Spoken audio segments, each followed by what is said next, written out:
तो दोस्तों एक बार फिर से स्वागत है द ब्लडी मैन की नई स्टोरी में। आज की कहानी है भूतिया कॉलोनी की। जी हाँ दोस्तों, निशांत ने पुरानी सुनसान हवेली में एक नया घर खरीदा था। मॉडर्न सुविधाएं, शांत माहौल और सस्ते दाम प्रॉपर्टी डीलर ने उसे बताया था। निशांत ने उत्साह से घर की चाबी ली और अपनी नई जिंदगी की शुरुआत करने का फैसला किया। कॉलोनी में सिर्फ कुछ ही घर थे और बाकी सब खंडहर जैसे पड़े थे। रात होते ही एक अजीब सी खामोशी छा जाती जो दिल में एक बेचैनी पैदा करती थी।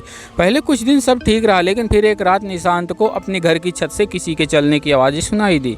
उसने सोचा कोई जानवर होगा और इस बात को नज़रअंदाज कर दिया। अगले दिन आवाज़ और तेज हो गई। ऐसा लगा मानो कोई भारी कदमों से छत पर दौड़ रहा। निशांत डर गया।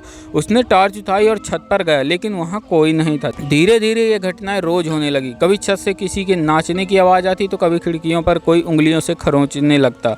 सबसे अजीब बात यह थी कि ये आवाज़ें सिर्फ आधी रात को ही सुनाई देती थी। निशांत ने पड़ोसियों से बात करने की कोशिश की, लेकिन वो भी बहुत कम बोलते थे और हमेशा डरे सहमे से रहते थे। एक बुजुर्ग महिला ने फुसफुसाते हुए उसे बताया, यह कॉलोनी श्रापित है। यहाँ एक औरत का साया भटकता है जिसने अपने बच्चों को खो दिया। यह सुनकर निशांत का दिल बैठ गया। अब उसे हर कोने में उस औरत का साया दिखाई देने लगा। एक रात जब वो सो रहा था तो उसने धीरे से आंखें खोली और देखा कि एक सफ़ेद साड़ी में एक औरत उसके पास खड़ी थी और उसकी आंखें खाली थी और चेहरे एक भयानक मुस्कान था। डर के मारे निशांत की आवाज़ नहीं निकल रही थी। वह औरत धीरे से बोली, मेरे बच्चों को वापस ले आओ, वे यहीं कहीं खो गए हैं। इतना सुनकर निशांत ने चीखना चाहा, लेकिन आवाज़ गले में ही अटक गई। वह औरत हवा में गायब हो गई, लेकिन उसकी आवाज़ निशांत के कानों में गूंजती रही।